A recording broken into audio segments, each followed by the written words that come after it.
જય માતાજી મિત્રો, સૌરાષ્ટ્રની ભૂમિ સંત સુરા અને શૌર્યની ભૂમિ છે.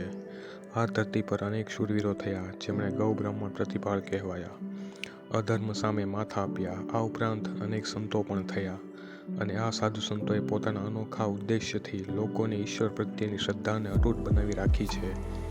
તેવા જ એક સંત કાળુબાપુ, જેમણે ઘણા વર્ષોથી મોઢામાં એક અન્નનો દાણો નથી નાખ્યો, વળી કપડાં પણ કંતાનના પહેરવાના.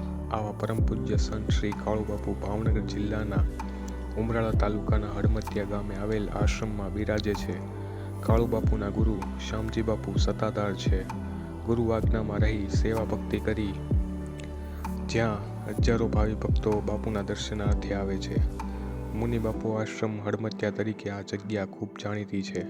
વળી કાળુબાપુની વાત કરીએ તો તેઓ કોઈપણ જાતના રંગીન કપડાં પહેરતા નથી, પરંતુ કોથળાના એટલે કે કંતાનના વસ્ત્રો ધારણ કરે છે. તેઓ ઘણા લાંબા સમયથી મૌન વ્રત લીધેલ છે. વળી તેઓ દિવસનો મહત્તમ સમય ધ્યાનમાં રહે છે. કાળુબાપુએ ઘણા વર્ષોથી અનાજનો એક દાણો પણ મોઢામાં મૂક્યો નથી, પરંતુ બાપુના આશ્રમમાં આવતા દરેક દર્શનાર્થી માટે અન્નક્ષેત્ર સદાય ચાલુ જ હોય છે. સાથે સાથે પ્રસાદી લીધા વિના કોઈને જવા દેવામાં આવતા નથી.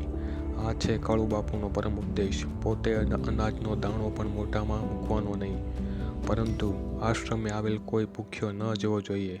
આને જ સાચા સંત કહેવાય, આને જ પરોપકારી સંત કહેવાય. મારે કોઈ સંતની નિંદા નથી કરવી, પરંતુ આજેના સાધુ સંતો જે છે મોટી મોટી ગાડીઓમાં ફરે છે, સારા આશ્રમોમાં રહે છે, પરંતુ કાળુબાપુ એક એવા સંત છે જે કંતાનના કપડાં પહેરે છે, સારા કપડાં પણ પહેરતા નથી, પોતે અનાજનો દાણો પણ મોઢામાં મૂકતા નથી, પરંતુ હજારો ભાવિ ભક્તોને રોજ જમાડે છે અને સદાય ધ્યાનમાં જ રહે છે.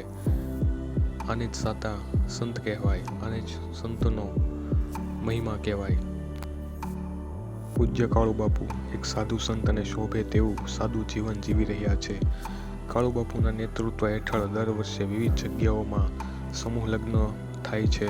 અનેક દીકરીઓને આ સમૂહ લગ્નમાં વિધિવત લગ્ન કરવામાં આવે છે. હંમેશા ધ્યાન અવસ્થામાં રહેતા આ સંતના દર્શન ભાગ્યે જ થતા હોય છે. કાળુબાપુ દિવસના અમુક સમય માટે જ લોકોને દર્શન આપે છે. હડમતિયા ગામે કાળુબાપુના આશ્રમે અચૂકથી આવો. આવા પરોપકારી સાચા સંતના દર્શન કરવા. એકદમ શાંતમય વાતાવરણ સાથે બાપુની પ્રસાદીનો પણ લાહવો જરૂરથી લેવો. આ આશ્રમમાં સદ્ધર્મની ધજા હંમેશા લહેરાતી રહે છે. તો મિત્રો, વિડીયો ગમે તો લાઈક કરો, શેર કરો, સબસ્ક્રાઈબ કરો આપણી ચેનલ જાણ્યા જેવી વાતો. અસ્તુ. જય માતાજી.